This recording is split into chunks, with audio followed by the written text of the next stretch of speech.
Toastmasters and guests. I want to do a little toast after I agree to video recording. It was Dale Carnegie who said, there are always 3 speeches for every one you actually give. The one you practiced, the one you gave, and the one you wish you gave. We come to Toastmasters this morning to grow our skills so that our given speeches grow ever closer to our wish speeches. You're here. Thank you. Thank you, David. Everybody to mute their mics for the pledge. I pledge allegiance to the flag of the United States of America and to the republic for which it stands, one nation, under God, indivisible, with liberty and justice for all. Good morning, fellow Toastmasters. Happy Thursday. Good to see you all. How about that Super Bowl game on Sunday? I was going for Kansas City, but unfortunately, Tom Brady ends up winning again. Anyway, next Saturday, the 20th, will be another star show at Margin Manor at 7 p.m. So we hope everybody can join us for another star show. Are there any announcements from the floor? Yes, Tom. Yes, we had another meeting yesterday at the Lockport High School from the DECA program, and Chris was not there, so I think the students were kind of sloughing off a bit. We're having a little bit of a problem with the table topics, so our next meeting is going to be, of course, they're on vacation next week, but they're going to do a table topics challenge where everyone does the table topics, and they're going to try and make time. I mean, we were timing table topics at 23 and 37 seconds. I think 37 seconds was the longest one. So we're going to work on that. Otherwise, the meeting went fairly well. Everyone knew their jobs and was paying attention, and the attendance was good. So it's coming along. So that's the report, Mr. President. Thank you very much, Tom.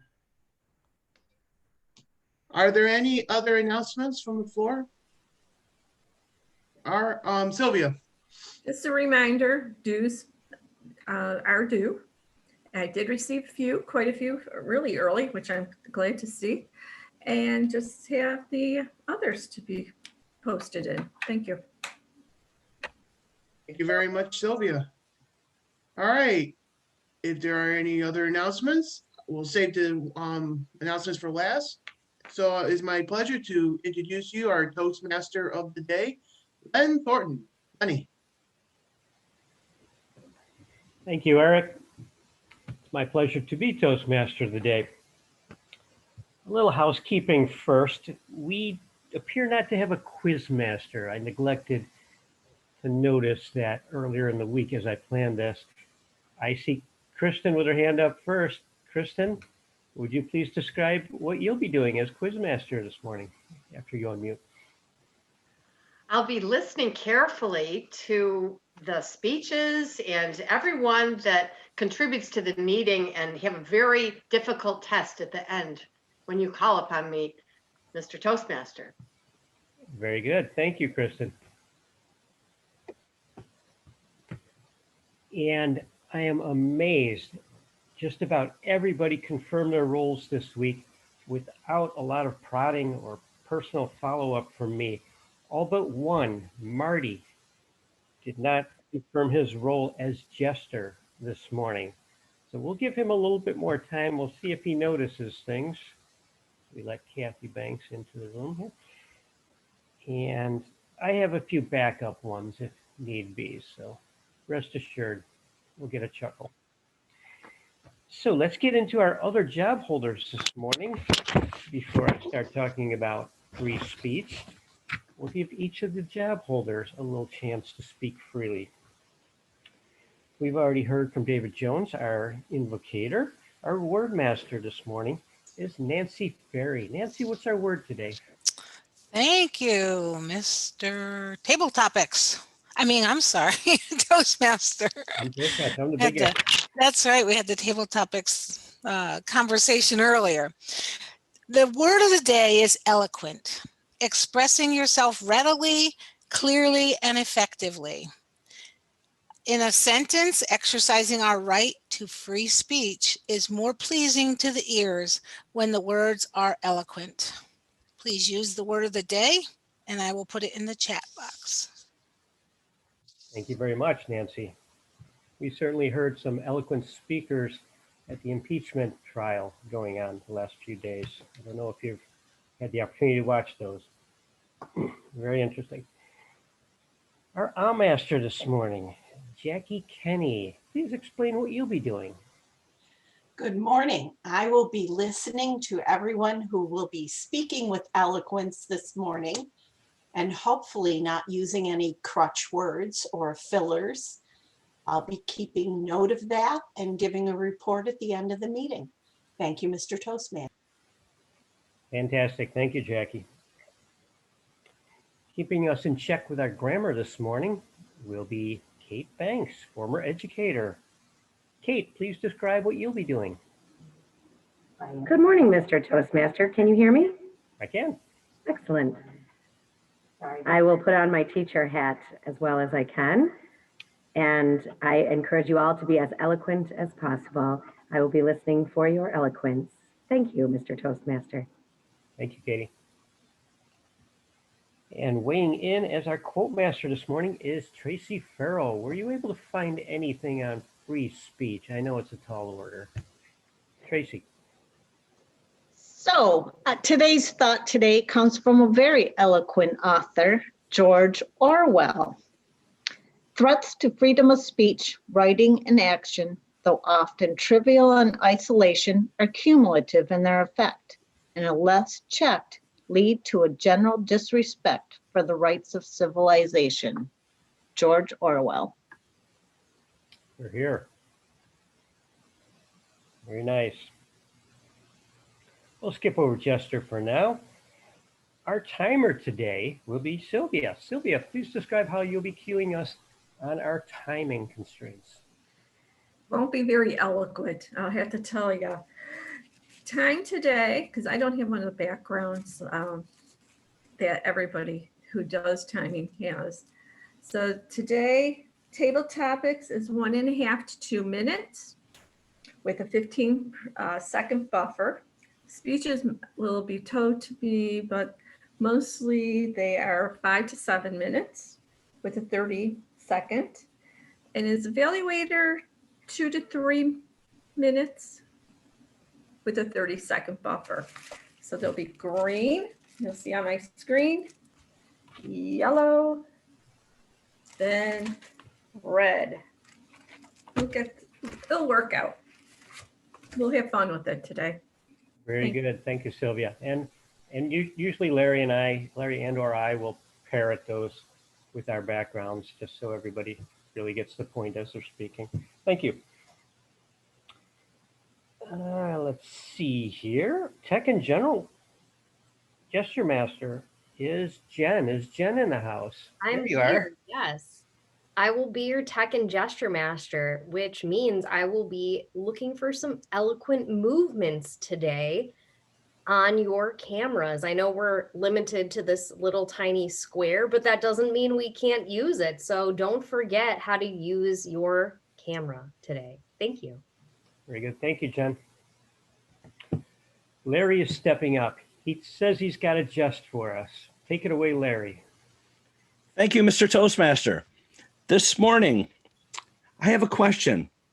If you all know what the answer to this is, what is celibacy? Well, celibacy can be a choice in life or a condition that's imposed by circumstances. While I was attending a marriage weekend, my wife and I listened to the instructor declare, it is essential that husbands and wives know the things that are important to each other. He then addressed all of the men. Gentlemen, can you name and describe your wife's favorite flower?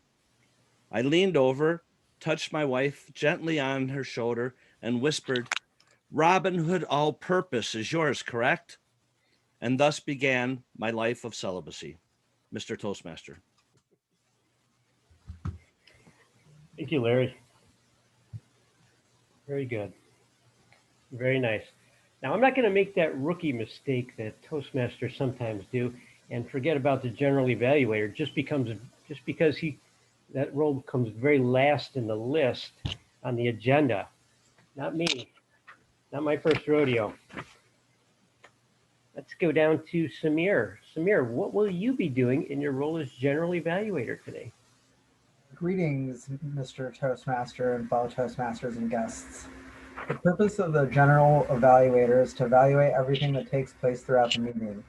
During the meeting, I'll take notes on everything that happens and doesn't happen. I'll evaluate each participant on the meeting program and look for good examples of preparation, organization, delivery, enthusiasm, observation, and performance of duties. At the end of the meeting, I will give my report, hopefully with a bit of eloquence. Thank you, Mr. Toastmaster. Very nice. And focusing on the evaluators as well, anything they may have missed or what they did exceptional. Thank you very much, Samir. And now, without further ado, let's talk about what we came here for. Free speech. We hear it quoted. It's been a very politicized term in the past, and I'm sure it will continue to be. Freedom of speech in the USA, anyhow, is a First Amendment right granted by the Constitution. It means that the government cannot penalize individuals for their written or verbal speech, but that freedom does come with limits. People forget about that part. Freedom of speech does not equate to freedom from consequences. Now, freedom of speech is a principle that supports the freedom of an individual or community to articulate their opinions or ideas without fear of retaliation, censorship, or legal sanction. The term freedom of expression is usually used synonymously, but in a legal sense, it includes the activity of seeking, receiving, and imparting information or ideas, regardless of the medium used, whether it be digitally, in person, written, through art, any number of expressions. The right to freedom of expression is recognized as a human right under Article 19 of the Universal Declaration of Human Rights and recognized in international human rights law in the International Covenant on Civil and Political Rights. So it's not unique to the United States, although we tend to take ownership of it and feel like we're the best purveyors of it. We'll go on with a little bit more of that in the future, but let's work into our table topics at this point. Our topic master today is Anne-Marie. Anne-Marie, take it away. Yes, good morning, Toastmasters and fellow Toastmasters. So nice to be with all of you on this cold, frigid day. I love the topic freedom of speech and so apropos for what's going on today. And I'm sure we all sat and watched the impeachment trial, and some of the speeches were so passionate. Some of the speakers were in tears, and so was I, so very passionate. I just looked up a couple quotes to start off with, and one is from Martin Luther King. Our lives begin and end the day we become silent about the things that really matter. So First Amendment is so very important. And it's interesting, it said that speech is not protected in the following three instances. If you're doing obscene material, for example, child pornography, plagiarism or copyright material, and defamation of character and slander. So I thought that was very interesting. So today, rather than ask questions about freedom of speech, I thought I would go back to the pandemic, not in a negative way, but a positive way, to see if we can have some upbeat sort of gratitude type responses to start our day with a kick. So certainly 2020 has been a year of just devastating challenges and inconveniences and drastic changes. Our loss and especially fear levels right in our gut is really drenching. It's been a year, but positively, it's been a year we're all survived. Here we are. We might not be in great shape, but we've all survived. So question number one, there was a wonderful article in the Buffalo News over the weekend by the God Squad, and it was entitled, "Amidst Pandemic, Angels Abound." And the message was, we really need to be spending as much time looking up as looking down, because we're all sort of downtrodden looking down. And if we're not looking up, we're really missing the beauty of life, even in the pandemic. So we need to spend as much time looking up as looking down to see what our blessings are rather than the burdens. So Margot Bittner, are you there, Margot? I'm here. Okay. I just was unmuting. Okay. Two questions. Number one, do you believe in angels? And number two, are you grateful for any special people who have touched your life in a positive way during this pandemic? Thank you very much for giving me this opportunity to be eloquent about things of a religious nature and of a grateful nature. You're asking a woman who lives in a haunted house if she believes in angels. Well, actually, I do. And I have a story to tell you about that.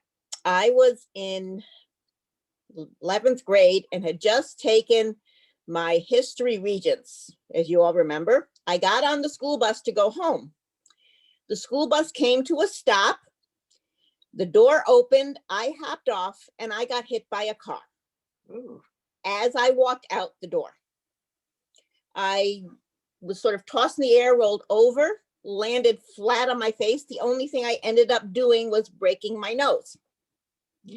They thought I broke my elbow in a way that couldn't be repaired, but that ended up just being quite sore for me. Now, to survive being hit by a car as you step off a bus is scary enough. In the Jewish tradition, you're named for a relative who has passed, and I am named for my grandfather, MAIRE. And my entire family was convinced that MAIRE was with me to protect me so that I wasn't more injured. So do I believe in angels? Absolutely. I've also had a number of people tell me that Hannah, one of the spirits who lived in here, who was a minister's daughter, likes to hang out with me and stand behind me. And one day I took a fall, but I swear somebody was sort of cushioning me. And that is my eloquence on angels. Madam Table Topics Master.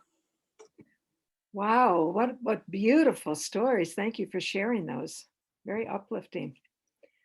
Okay, so for the second speaker, we have been shipwrecked for now almost a year, forced to shelter in place. Our lives have been interrupted with our longstanding habits, the rhythm of what's familiar to us. And most importantly, we've been really deprived of social interaction with those that we love. So, David Licata, what lessons have you learned about social isolation and its impact on your life experience? Well, Madam Table Topics Master, fellow Toastmasters, and our guests this morning, even though I am a geezer, 12 years ago, I became quite familiar with social media. I joined Facebook to annoy my son, Michael, but then I became face hooked. And I'm thinking about giving it up for Lent. Nah, I don't think I can give it up for Lent. But my screen time has just been amazing during the pandemic, where I have striven or strived to stay in touch with my friends. And I am truly blessed that I have many friends, and so many of them are eloquent in thought, word, and deed, mostly in word. And I've managed to stay in touch with them and do my best to keep abreast of what's going on. And during the pandemic, I found a few new friends and I found some old friends. So this is how my week works. I still go to Coffee Clatch every Monday. My friend Richard Scalzo, he's there with me. We founded the Coffee Clatch, I don't know, maybe as much as 10 years ago. So at the very worst, it's Richard and I. And my friend Richard really is suffering during the pandemic because he doesn't hunt, he doesn't fish, he doesn't bowl. If he did the things I did, he'd get out more. But I think he's getting a little claustrophobic, poor Richard. And then we are joined perhaps by 2 or 3 others. During the height of the non-pandemic, some days we'd have 10 people around that big table in Ben Harris in Lockport.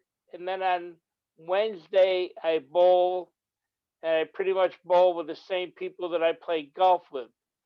So golf was pandemic proof. Fishing is pandemic proof. Hanging out with the bowlers, thanks to the extreme steps that Ellie Branch has taken to be a safe spot, is pandemic proof. But most important thing is cross-country skiing is pandemic proof. And I must say, it's not much, but I've been out twice already this year. So I'm a little, and I had a lovely chat with a stranger on the trail. We were 6 feet apart. We were outside. We had a great time. Thank you so much, Madam Table Topics Master. Thank you, David, for that wonderful eloquence and the beautiful stories. It sounds like you're surviving very well in terms of the social contact. That's great. Okay. So for the third question, leveraging gratitude in a post-pandemic world is certainly a difficult feat. The pandemic can seem like an end, but it can also serve as a new beginning. It offers us opportunities to ponder what we really care about. So, Eric Snyder, you don't have a job, right, Eric? Are you there, Eric? Yeah, I'm here. You don't have a job, right? Nope. Okay.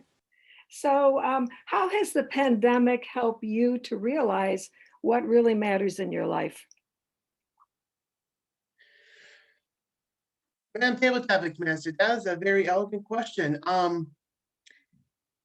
What has changed me during this pandemic is like I took up poetry reading. Poetry reading is always a fun thing to do because it helps you take your mind off the sets going on in the world, the news, with the pandemic. It gives me a lot of stuff to think about. And what helped me too is like I started posting YouTube videos of my poetry reading, and I got a lot of great feedback. What also has been changed is like I'm spending time with family, either Zooming with my brother, Zooming with my family during we did with the holidays. But I always like to go over to my parents because my mom will have home cooked meals ready for me for free. But no, but we always have quality family time because that is what keeps me going during this pandemic, is with family, some with friends, and actually doing blood donations, which is always a good thing to do in this pandemic, because I was very skeptical at first to do platelet donations, but since they are in dire need of it, I decided to take up on the opportunity to do it again to help out saving lives and helping out. So that's how it changed me during this pandemic. Thank you, Madam Table Topics Master. Thank you very much, Eric. Okay, we'll turn it back over to our Toastmaster.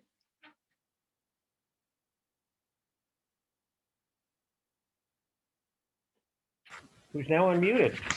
Thank you very much, Anne-Marie, and to all of our contestants. Can we at this point have a timers report, please? Sylvia, how did our contestants do?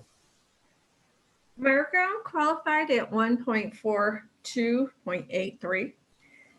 Eric qualified at 1.4797.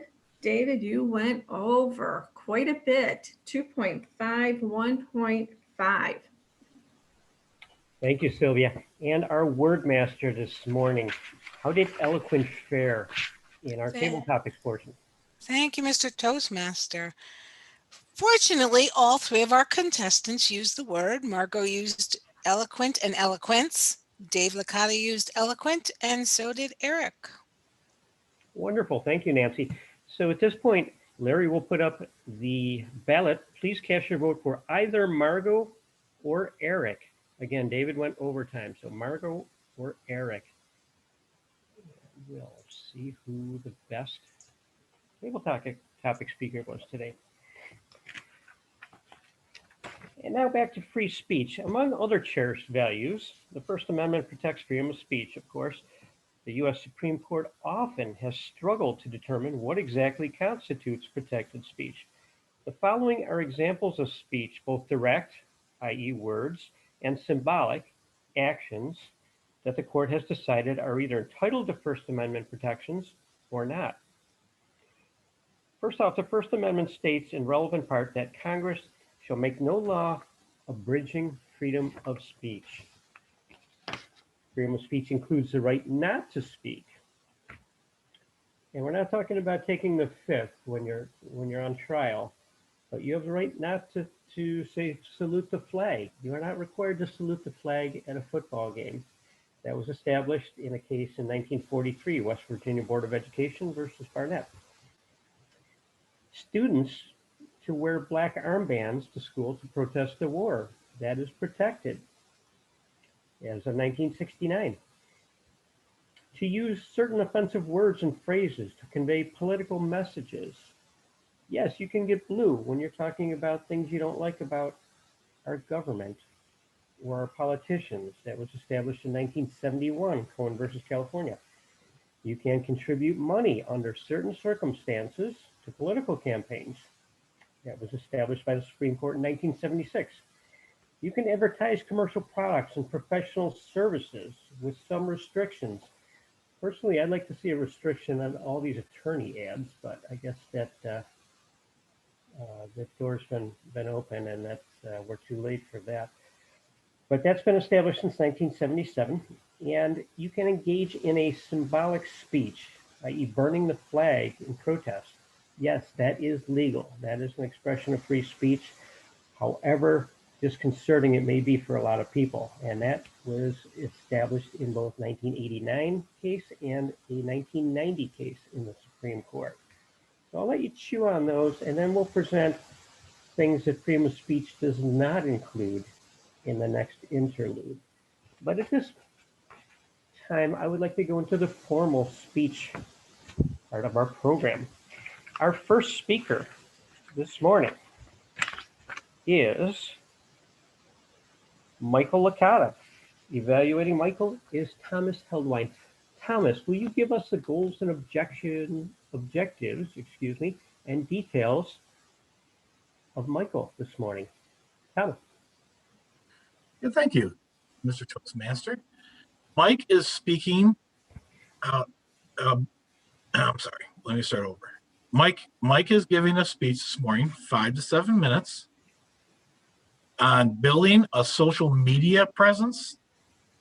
And the title of his speech is Building a Brand Through a Two-Way Street. Okay, the purpose of the speech is for the member to share some aspect of his or her experience establishing and enhancing a social media presence. Thank you, Mr. Toastmaster. Thank you, Thomas. And now, without further ado, building a brand through a two-way street, Michael Licata. Thank you, Mr. Toastmaster, fellow Toastmasters, and our guests. This morning, I will talk about how I came to build my social media presence, how it has evolved over these almost 15 years now, and how some advice as do's and don'ts and when you build your brand and social media presence. Now, I was one of the fortunate ones. I've been on Facebook since 2005, since August 2005. And that is actually before they opened it up to the general public. That's still when you needed a .edu email address to actually join Facebook. So that was even before they kind of understood and they knew what Facebook was going to become. Now, the reason I say that it is because a two-way street is the fact that social media provides instant feedback from when you try to build your brand.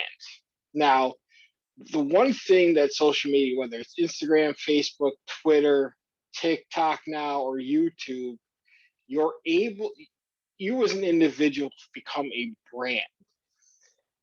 I always found it interesting that every generation they talk to the younger people and they usually ask what they want to be when they grow up, and it's evolved from firefighter, police officer, astronaut, professional athlete to now a social media influencer is actually among the top 3 answers that you get from young people.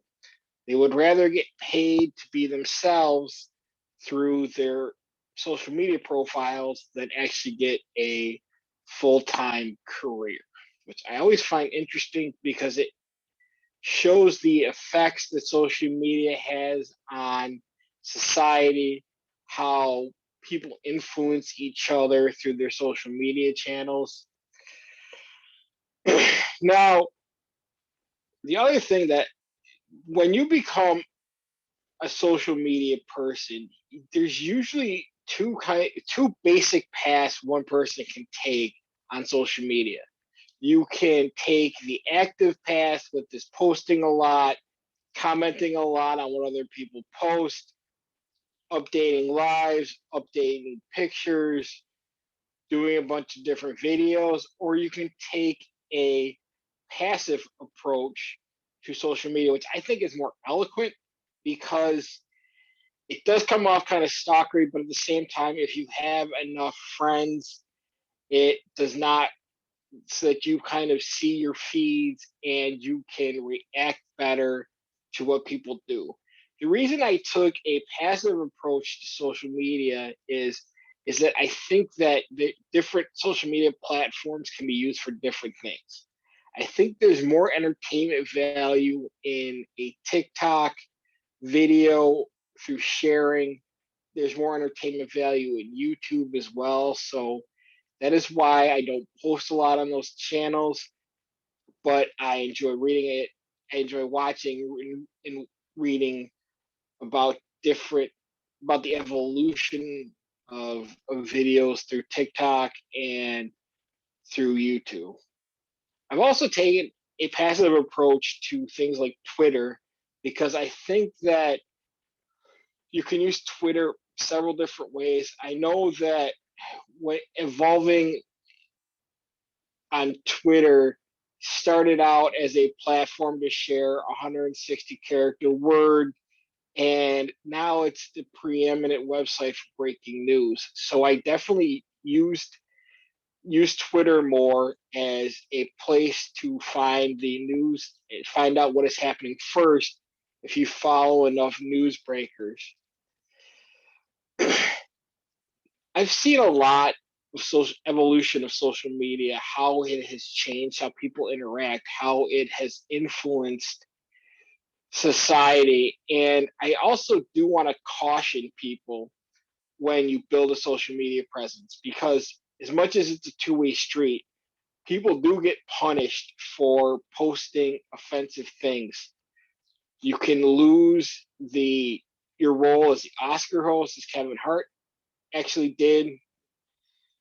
That was 4 or 5 years ago, and you can also make really poor decisions when you become a social media manager, because you think it's a good idea to post something through the official account. You get on a plane and you lose your job when you lose your job in midair, and you get fired when you land. That did happen as well. And most recently, if you post poor pictures or make poor decisions on social media, there are consequences, because I just read that somebody got fired from the TV show The Mandalorian because of their social media posts. So do understand that social media provides a great way for free speech, provides freedom of expression, but there are consequences. I also suggest that to present yourself through social media, you can also go two ways. You can be more authentic, which is what a lot of people do understand. They appreciate authenticity, or you can hide parts of your personality. You can make different decisions and things like that. So I do recommend always make sure you think before you post. Make sure that what you're doing says more about you, and also understand that social media means internet, and that nothing is actually ever scrubbed from the internet, and that social media is very much a two-way street, because that feedback is also instant. And just be smart when it comes to decision making in social media. Mr. Toastmaster.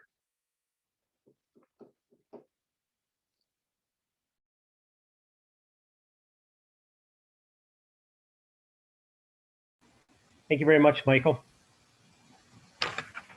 You brought up a good point in your speech there regarding social media and freedom of speech. I want to make something clear. Private companies, for the most part, can dictate their own policies. These social media platforms, Twitter, Facebook, Reddit, while they do have to adhere to federal obscenity laws and certain governmental restrictions, they can impose their own limits on what they deem appropriate for their platform.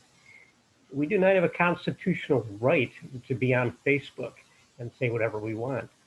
If you violate the terms and conditions, which you signed off on when you click that little box, then they have every right to ban you from the medium. It's as simple as that. They are a private company. You are not guaranteed rights on them. You agree to their terms and conditions, and for that, you get to use their platform. Just to be clear on that. With that, let's go into our second speaker today. Beth Banks will be speaking, and she'll be evaluated by Mr. Thomas Moran. Tom, what are Beth's goals and objectives this morning? Thank you, Mr. Toastmaster, and thank you for all that information. That explains a lot as to why I've been booted off of certain platforms recently. Beth this morning is doing a speech from the, I guess it's in the program, it's Understanding Your Leadership Style. Her speech is 5 to 7 minutes, and the title of her speech is Who Am I? A Dichotomy. Mr. Toastmaster. Thank you, Thomas. Yes, as you mentioned, who am I? A dichotomy. Please welcome Beth Banks. Beth. Thank you, Len. Yes, who am I? A dichotomy.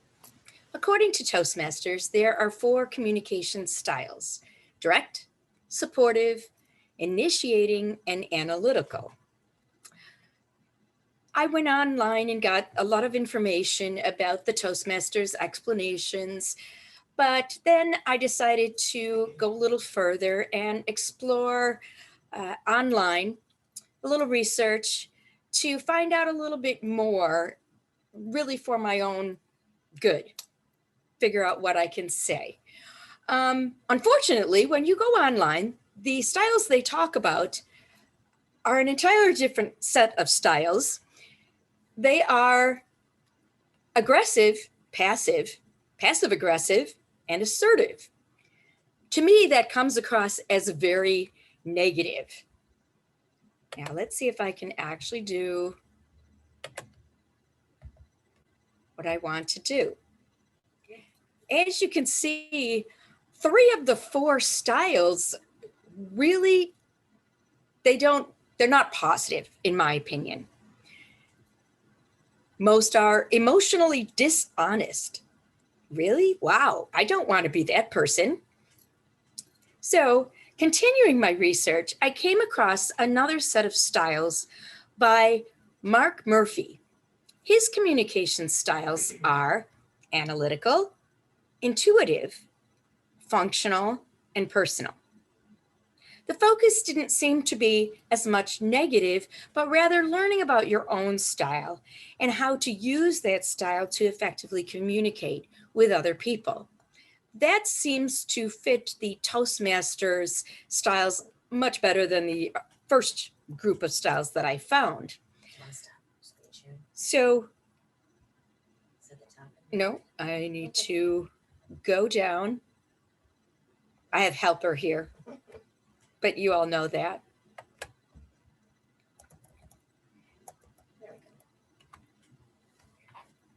While not exact, I would line up Toastmaster styles and Mark Murphy styles in the following ways. Some were very easy to see. A couple were not as easy, but this is what I will be talking about today. Communication styles also line up in many ways with personality types. Those tests have usually put me between several types, not necessarily lining up with any one type. So am I a dichotomy when discussing communication styles also? Yes, with almost exact numbers, same numbers for supportive or personal, and direct, functional. Regardless of all this analysis, how can this style communication information help me to be a better communicator? There are a number of direct functional characteristics that I found very true personally. Other people sometimes view me as demanding and strong-willed, although those same people turn to me when they need to implement a plan because I do love process and detail. This side of me needs to work on not losing my audience, especially when going through things in a step-by-step fashion. Oops, did I just do that? I'm working on this. I'm also working on this in my role as director of the Celtic Festival. By only hitting the highlights of my list for meetings, but passing out detailed lists for those people who want the details. I do try to be eloquent in those meetings. That may fall flat on my face, but I try. One of my challenges is getting the initiating or intuitive people who really like that big picture to understand that if they miss an important detail, especially during the COVID era, they risk damaging the reputation of the festival and also the safety of our guests. One of the things I find difficult to do at the festival is sit still. So I have found that I do need to, one of the things that it described was I'm impatient when bored. Ooh, is that true? The information about my supportive personal communicator style was also eye-opening, although sometimes appeared to be at odds with the other style. I do like a relaxed, no tension environment. I put a high priority on close relationships and keeping people together. Due to this, I desire a more personal connection with the volunteers, with the teams, with the performers that I'm in charge of. I sent out a check-in email. Obviously, my type of personality hasn't worked well in this COVID era.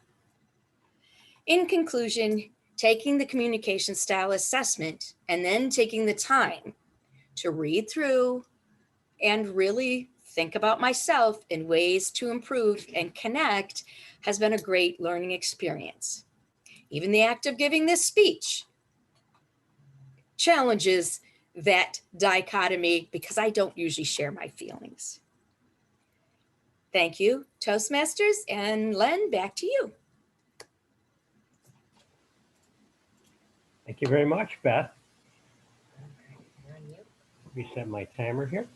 Our third speaker this morning, Dr. Gerald Stevens. Gerald will be evaluated by Muklis. Muklis, will you give us Gerald's goals and objectives this morning, please. Yes, Mr. Toastmaster. The purpose of the speech is to connect with storytelling. Purpose of the project is to practice using a story within a speech and eloquently present 5 to 7 minute speech for this club meeting. And our speaker is Gerald Stevens, who is a world traveler. He's like an Indiana Jones of this club. He's been to so many countries, and I'm waiting to hear about his story, Tales from Russia. I would have renamed it From Russia with Love, 007, of course. And it's 5 to 7 minutes, Mr. Toastmaster. Thank you very much, Dr. Muklas. It gives me pleasure to introduce now Dr. Gerald Stevens, Tales from Russia, Part 1. Dr. Gerald Stevens. Morning, fellow Toastmasters, Mr. Toastmaster, and any guests. We have to go. We have to go now. It's 9:50. The train is about to leave. It's on track 9. There's only 5 trains. How could it be on track 9? We're looking for St. Petersburg. My wife says it's right there. How do you know? It's in Russian. I just know. Go to the train. We get to the train. It's not train 9, it's car 9. And so it begins. The train pulls out. We just made it. We put our backpacks up on the rack. Shortly after it pulls out, this gentleman with a long white beard just opens a bottle of vodka, is how they pronounce it, or vodka in English, and he starts drinking. This man smells so bad. He reeks of vodka. He reeks of sweat. He reeks so bad, in fact, that he got his own special name. Smelly Man. Smelly Man was our companion for this trip. As people boarded the train, I noticed that people busted out sausage and cheese, and they're exchanging food left and right like they knew each other for years. Passing the bottle of vodka and other bottles of vodka around, just having a good old time. Smelly Man identified this woman in a business suit, and he proudly strode up to her as if they were best friends, and they chatted and flirted for a while, passing the vodka bottle around. Wow, I've arrived on the party train for sure. She eventually got off the train, and our friend Smelly Man passed out, but not before he sang us a few tunes. He was singing these songs in Russian, but one tune I remembered, it was Frank Sinatra's My Way, and we just caught a few of it in broken Russian. I did it my way. And then out he went. He didn't continue, even though he was sleeping, he continued to bother us because of his smell. We couldn't sleep. It smelled so bad that our throats were sore. Eventually, my wife passed out from exhaustion. I was kind of in and out a little bit, but it's a good thing I was, because a 20-ish-year-old, when I kind of popped out of sleep, was kind of feeling around on our backpacks, possibly looking for some items that might have been in there. He looked down at me, and I looked right at him, and he just kind of smiled, and he backed off. The sentinel is watching, buddy.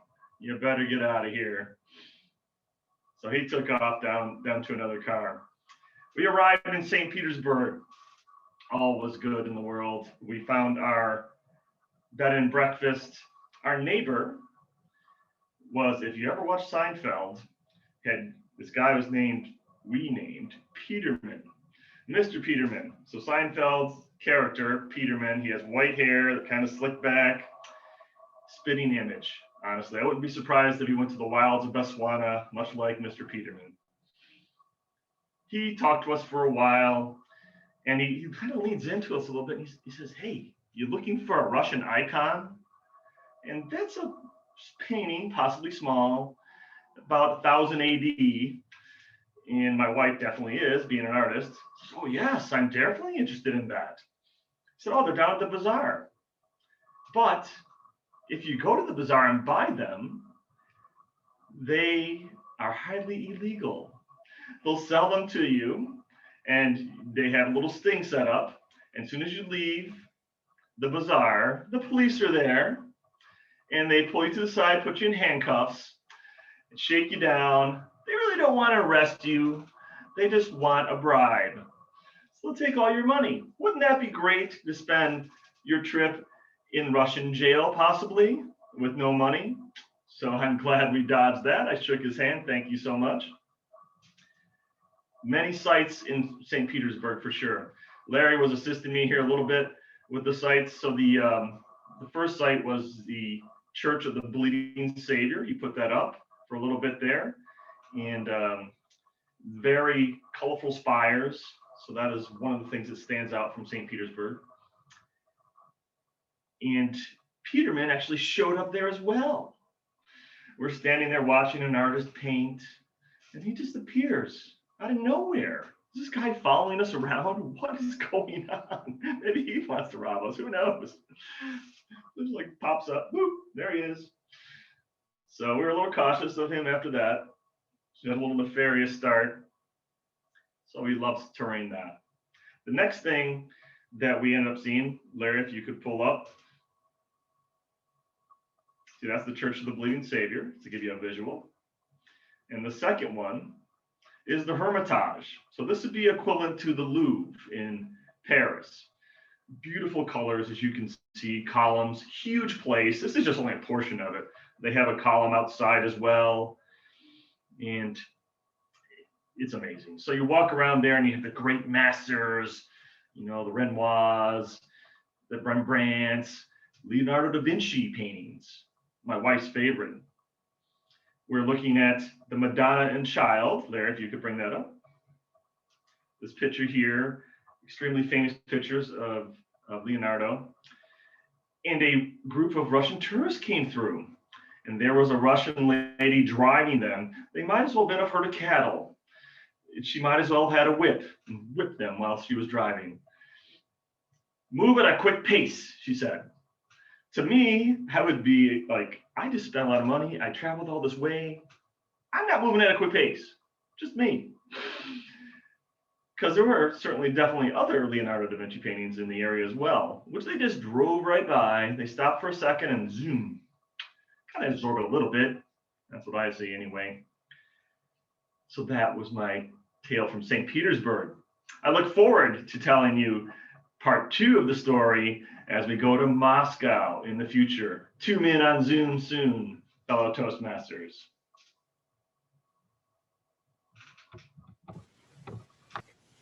Thank you very much, Dr. Stevens. 3 wonderful speeches, in my opinion, protected by free speech. Can we now have a timers report? Sylvia, how did our 3 speakers do today? 3 speakers did great.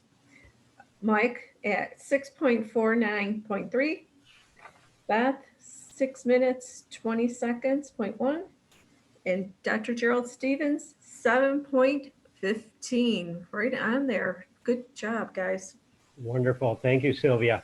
At this point, Larry will put up the ballot. Please cast your vote for the best speaker for either Michael, Beth, or Dr. Stevens.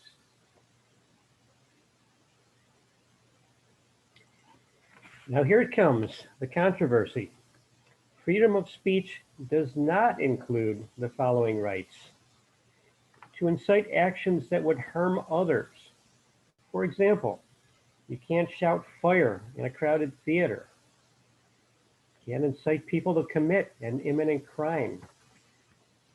You cannot make or distribute obscene materials. And there's a 3-point qualification for what's obscene and what's not. I'll get into that if I have time a little bit later. but the Supreme Court has been tasked with defining what obscene is. That's a tough job. It does not include the right to burn draft cards as an anti-war protest. They drew the line there. You can burn a flag, but you can't burn your draft card. It does not permit students to print articles in a school newspaper over the objections of the school administration. So apparently your rights are a little bit less when you're in high school. It's kind of First Amendment light. Students can't make an obscene speech at a school-sponsored event. And students cannot advocate illegal drug use at a school-sponsored event. So again, high school is like First Amendment light for those soon-to-be adult citizens. We'll go into a little bit more detail on other exclusions to the First Amendment shortly. But at this point, we're going to move into our evaluation portion of the meeting. Evaluating our first speaker this morning, Thomas Heldwein. Thomas. Thank you, Mr. Toastmaster. So Mike gave us an interesting speech this morning. It didn't need to be that eloquent. It was more informational, and it was personal as far as his experience, which he seems to have a lot over the years with social media. With that out of the way, let's talk about how well he did his speech and what I think he can improve on and his do's and don'ts. He clearly has a high comfort level with the subject matter. And that definitely led him into a very relaxed and smooth delivery. It is a relevant topic, so he didn't have to do too much to get us interested.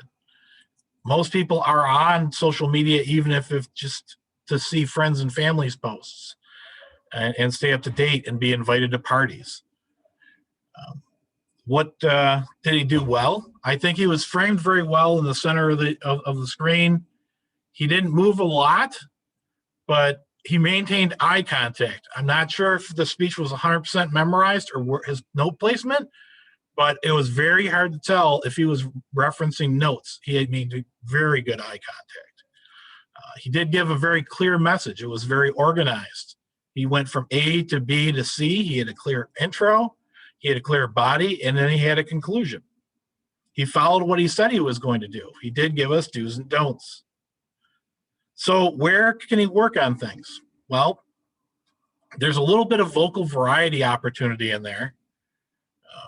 At one point or another, he could have very easily changed up the pace or given a pause, asked a question to slow things down. The volume could have gone up or down in his actual voice. I didn't see too many gestures. I was looking for them, and I didn't really even record a single one, so he might have. How to challenge yourself? Throw a hook in there. Throw something that brings people in, like a question at the beginning, and give people time to think. You definitely practice the speech. Practice it again, possibly. And maybe even look for a prop. But overall, I would say a very well done speech. Mr. Toastmaster.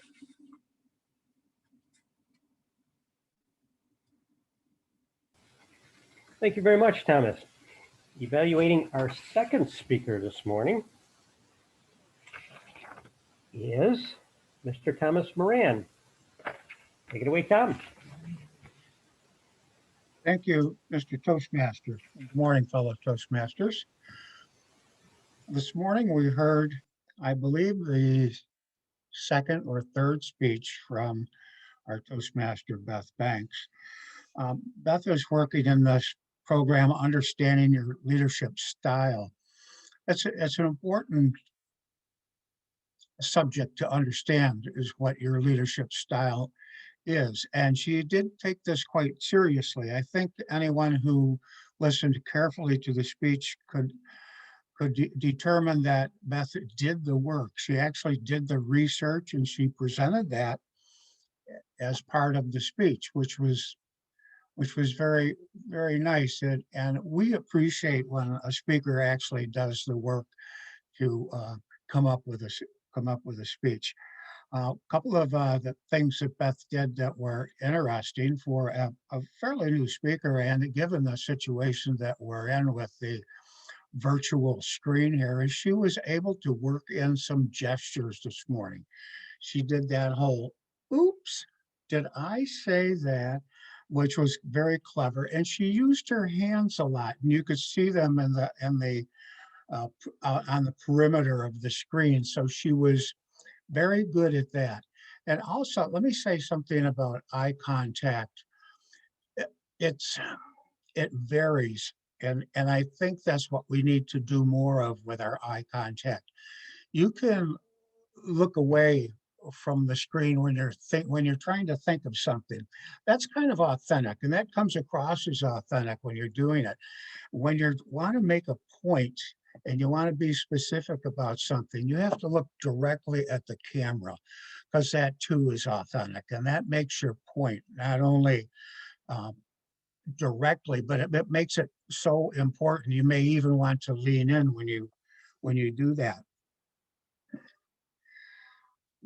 One thing that I would like to see us try, not just Beth, but also any other Toastmaster who is doing a similar speech like this, where you present a lot of information, is to do the share screen. And then if the technology is there for us to do it, also include yourself in the picture. So it will be almost like having what do they call it, when you have something by your side, but you are also seen as the speaker. That would be a big improvement, and I think that would go very nicely, particularly with this speech. I like the words that she used this morning. She was very eloquent in her speech. She did the research. One thing that struck out to me was emotionally dishonest. I'm going to have to use that sometime in the near future. And Beth, I'd like to thank you for your speech today. I enjoyed the speech, and I enjoyed doing the evaluation. Thank you very much, Beth.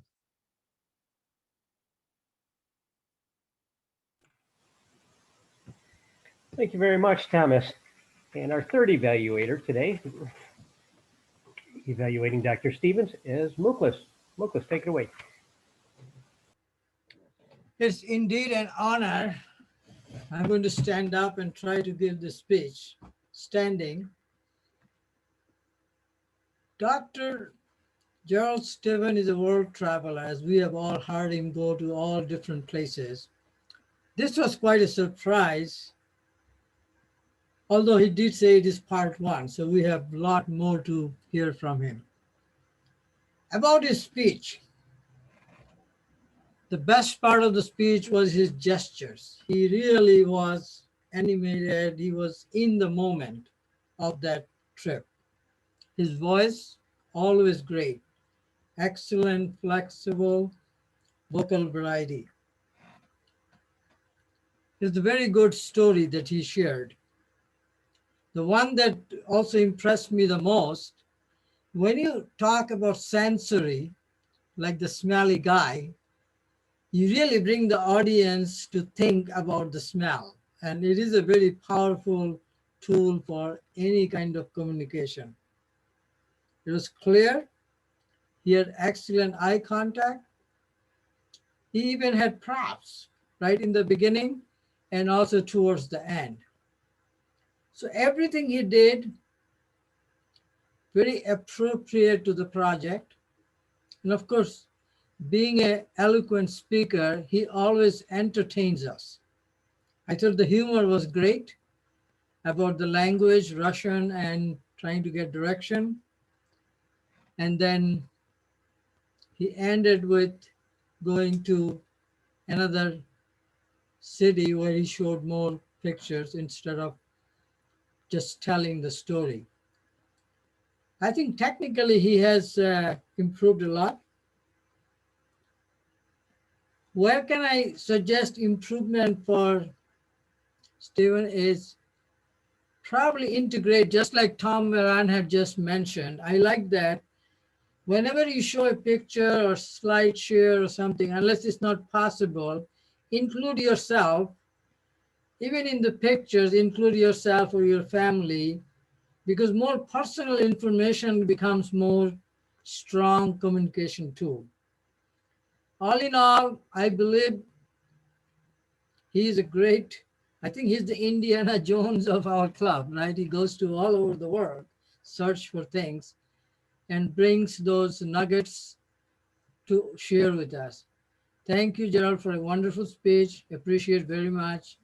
Looking forward to the next speech. Thank you.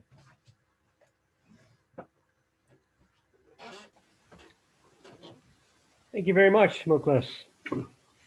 At this point, may we please have a timers report. Sylvia, how did our evaluators do this morning? All three evaluators qualify. Tom at 2.27, Tom Moran 3.12, and Moklas 2.50. Great job. Wonderful. And Larry will put up the ballot. Please cast your vote for best evaluator this morning for either Thomas Heldwine, Tom Moran, or Muklas Raman, Dr. Raman. It occurred to me today, we have 3 physicians in the house, 3 people with doctor in their title.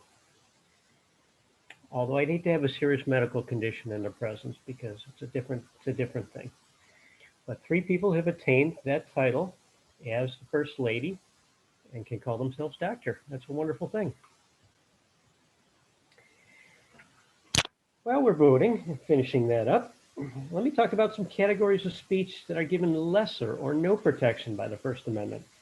They include, as previously mentioned, obscenity, as determined by the Miller test.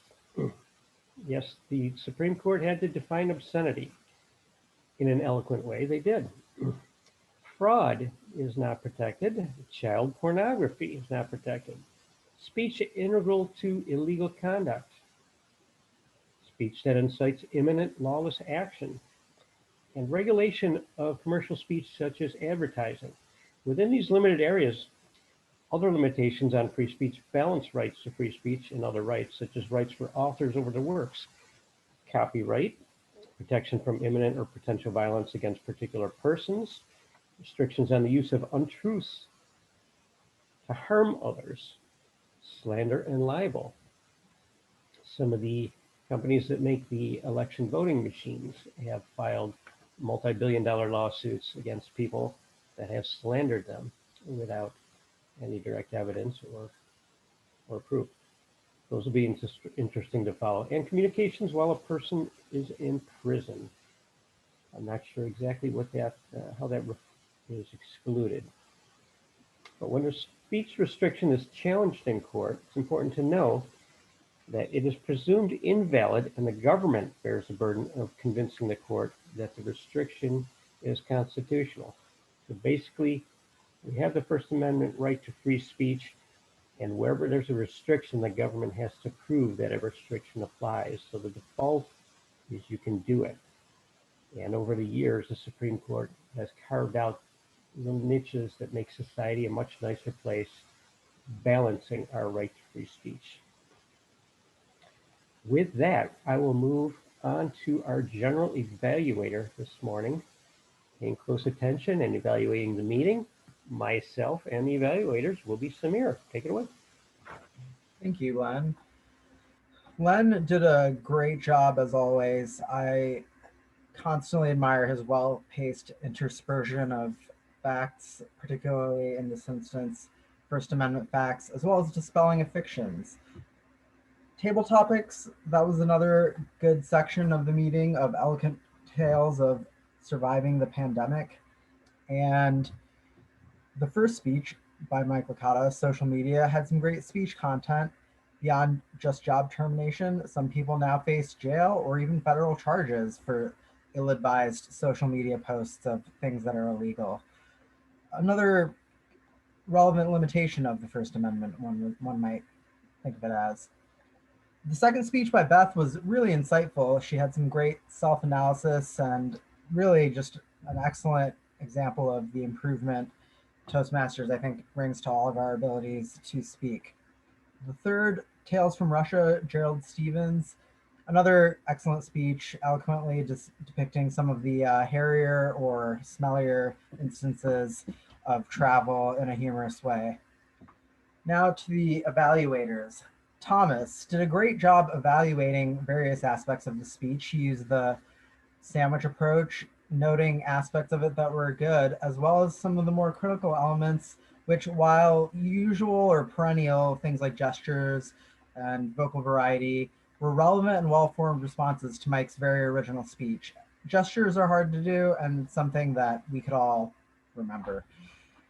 The second evaluator, Tom Moran, his was a really, really insightful evaluation. I thought it demonstrated the action of eye contact himself, while also drawing us into his words with a variety of gestures, as well as different speech behaviors that we could all really model in our own speeches.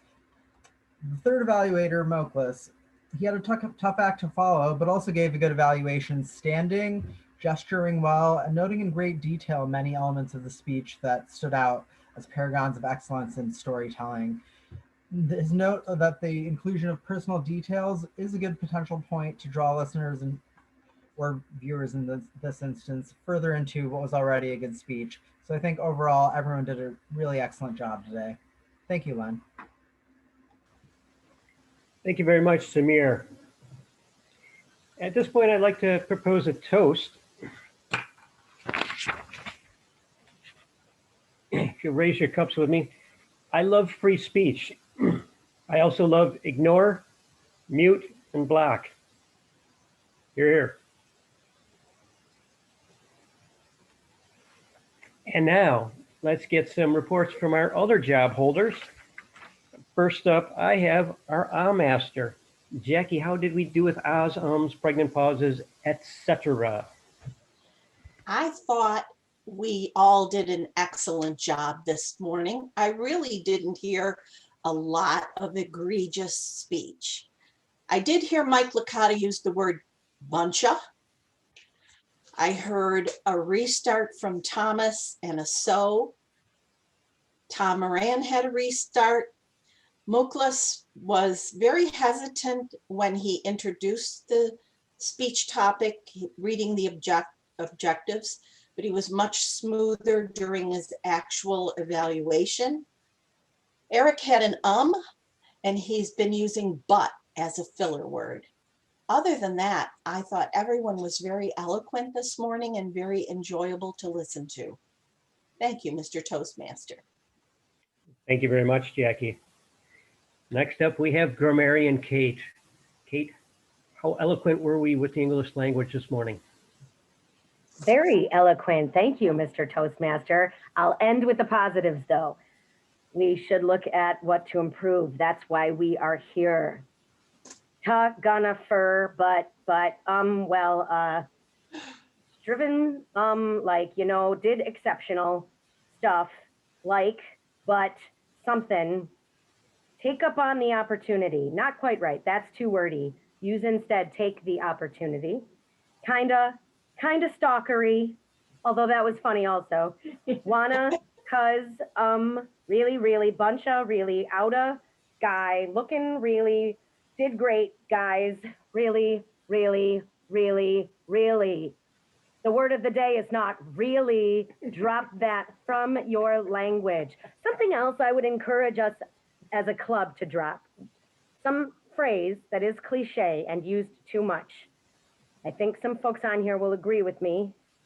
Without further ado, raise your hand if we should drop that from our language. Thank you. Half of you agree with me. Look it up, why we should not say without further ado. Please stop saying it. It's amateur, it's filler, it means nothing. It makes people cringe. Some people, crazies like me perhaps, but it minimizes your validity. It makes you an amateur. We are not an amateur club, folks. We are not. As expressed in the beautiful language that I heard. Eloquence, not my first rodeo. Penalize, equate, freedom from consequences, articulate, retaliate, synonymously, imparting, purveyors, frigid, apropos, passionate, obscene, plagiarism, defamation, slander, gratitude. From the Buffalo News God Squad, amidst a pandemic, angels abound. Fantastic phrase. Shipwrecked. Also, wonderful visualization. We've all been rather shipwrecked for the last year. Deprived, impact, geezer, strived, abreast, claustrophobic, leveraging, ponder, skeptical, fair, constitutes, disconcerting, two-way street, passive, preeminent, consequences, authenticity, never scrubbed from the internet. Don't forget it, folks. Once it's out there, it's never scrubbed, which means you can never get rid of it. Dichotomy, analysis, damaging, sentinel, icon, bizarre, sting, shake you down. Not exactly grammatically correct, but shake you down is quite a visual. Tune in on, zoom soon, controversy in sight, imminent, obscene, qualification, almost done, folks, advocate, First Amendment light, all in all, nuggets, imminent, invalid, carved out niches, interspersion, dispelling fictions, relevant, depicting, critical, perennial, paragons of excellence in storytelling, Samir, fantastic, and egregious by Jackie. Thank you all, and thank you, Mr. Toastmaster. Great meeting. Fantastic meeting. Thank you, Kate. I really, really enjoyed that extensive report. And without further ado, on to our tech and gesture master. Well, guys, I was a little bit worried that my report would be too long, but I think Kate will have me beat. So good news. All right, what do I have today? I have a couple of notes on how we can improve. Margot, I notice your camera angle is still a bit odd. I think many of us have leveled off our cameras, and when you're actually speaking, I think you do well to look down. But for a lot of the time, if you're not speaking and we're just observing you, we see a lot of your chin. So just be aware of that. In terms of our table topics participants today, I thought that they did well. I did notice, Eric, I thought you had really good eye contact. Dave, I noticed that you do make eye contact, but you're also scanning. And I think this is you scanning the audience, perhaps. That's what it looks like, but you scan a lot before you move back to eye contact. So just remember that your camera is your eye contact these days. It's a bit awkward for all of us. And I think we have made some improvement there, but we can all do a little bit better. Yes, Dave, that's it. I noticed that both Tom Moran and Len got up at different points and left their cameras on, which was a bit distracting. I thought, where are they going? Maybe they're going to get a coffee. And I did wonder, and it distracted me from the speech. In terms of hot beverages today, prior to our toasting, I did notice that Kristen, Carol Ann, Jackie, Len, Larry, Mark was eating his breakfast. Moklis, myself, David Jones, Sylvia, Anne Marie, and Beth were all drinking coffee or some other type of tasty beverage this morning, maybe a tea. But I noticed that and it was fun. It made me feel part of the group.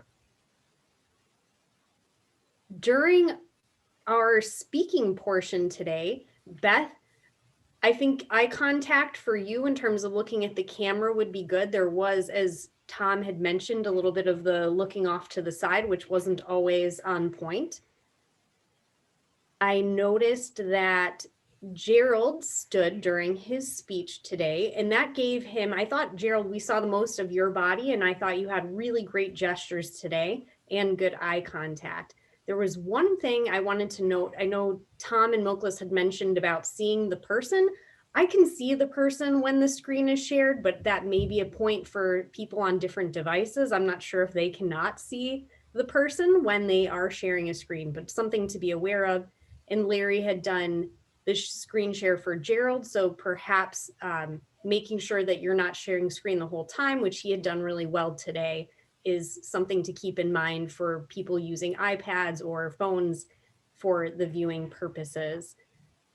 In general, I noticed Tom, Moran, and Sylvia, your faces are a little bit dark. If there's something you can do to brighten them up a little bit and get a little less shadow on there, that would be a good thing to do. And Moklis, during your evaluation, your framing was just a little bit off-centered. I appreciate that you stood because you were able to give gestures, and you made some reference to this, and I think this is where we can all make improvement. I was imagining this morning that at Tom's Diner, if we were in person, there's this point when we all speak, and at first when you speak, you stand behind your lectern, and then people say to you, you should come out for this speech. And I was thinking that we have reached that point in Zoom. We are sitting here at our computers speaking in this square, and we've reached the point where we need to use the camera more and move in. And Gerald did this a little bit in his speech today. I noticed a few others doing it at different points, but the camera is static. That doesn't mean that you have to be static, and you can use your body gestures to emphasize points by leaning in or to move in different manners. We don't have to be static and sitting still all the time. Sometimes that works depending on the content of your speech, but during other moments, I think we need to use that more effectively. Thank you, everyone. That is my tech report.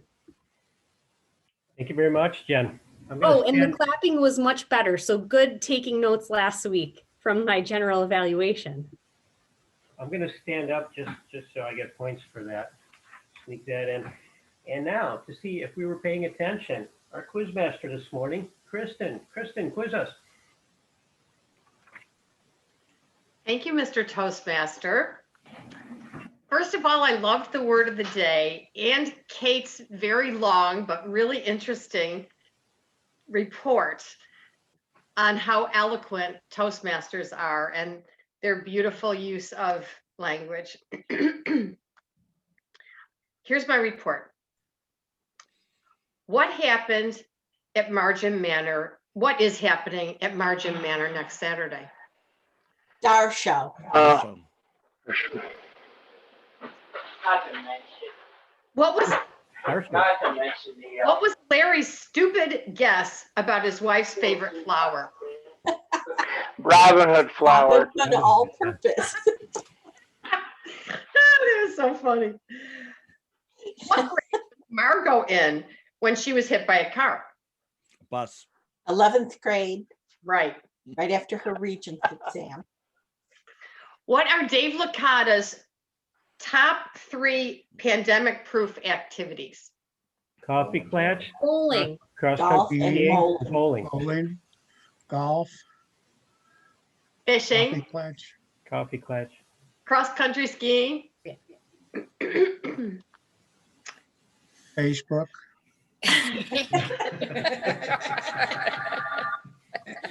In Mike Licata's speech, what was the one of the number 1 professions young people desire to have nowadays? Internet influencer. Influencer, yeah. What a goal.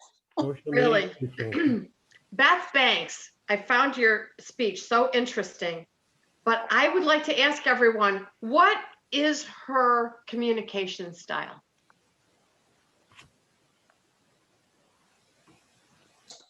Well, it's a dichotomy, really. A little bit of everything, I would say. And which is what we all need. What was everyone drinking on the train that Gerald and his wife took in? Vodka. What are the 3 unprotected speeches under the First Amendment? That's a terrible way of saying that. What 3 types of speech are not protected under the First Amendment? Obscenity. Obscenity, yep. Obscenity, child pornography. That's obscenity. Plagiarism. Right. Defamation. Copyright. Yes. And slander. My final question is, why are there no consequences for these things nowadays? Mr. Toastmaster. Thank you so much, everyone. So great to be here. Wow, thanks, Chris. Too much to enforce. Thank you very much, Kristen. And last but not least, as I wanted to give everybody the opportunity to use the word, Nancy, how did eloquent fare today? Eloquent fared very well. However, I would like to hear Larry and Gerald tell me what the word of the day was so that we can have 100% of eloquence today. Eloquent. You asked that very eloquently. Thank you. 100%. Very good. Okay, we're doing perfect on time here. I will now turn it back over to our president, Eric Snyder, for the awards and any further announcements. Take it away. Thank you very much, Lenny. Wonderful theme today. Great job to everyone involved. All right, on to our winners today. Please help me congratulate Margo BITTNER as our best table topics winner today. Our best evaluator today is Tom Moran. Congratulations to Tom. And our best speaker of the day is Beth Banks. Congratulations to Beth.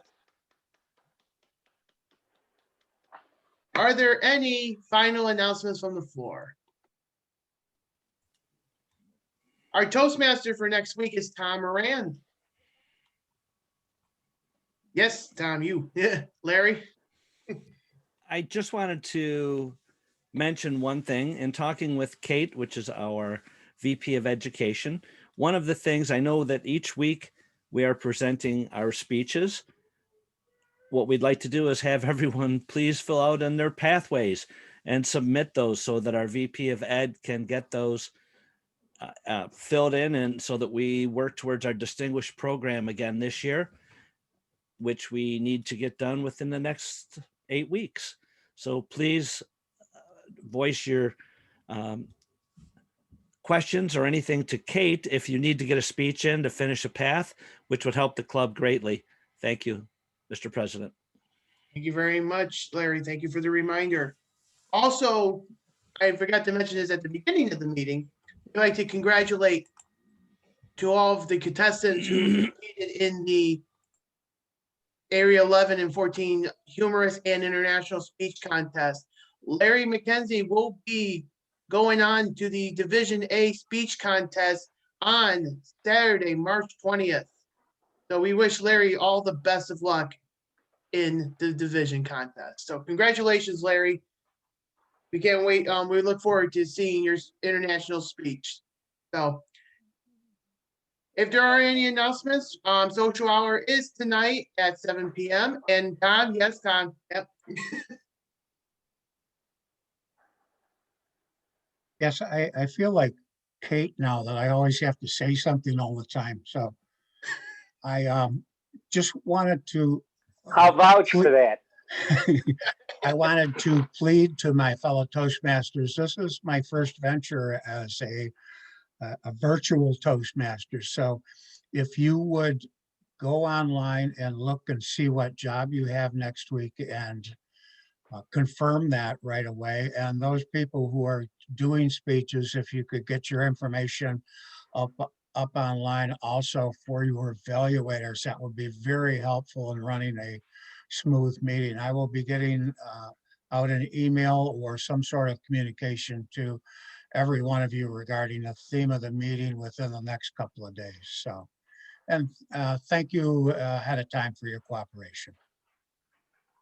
Thank you very much, Tom. I just had one question, Eric. Is there a meeting ID for the 7 o'clock tonight? Yes. Larry will put everything in the chat box for the meeting link. If you want to save that in the chat, so you have it on file. And thank you, Kate. Thank you for saying that. I have a question too. Yes, Chris. Tell me about the social hour. What is, it's virtual, I'm sure. Yes. Kate, would you or Larry, anybody like to? Sure. Thank you, Kristen. It's an open house style, come and go as you please.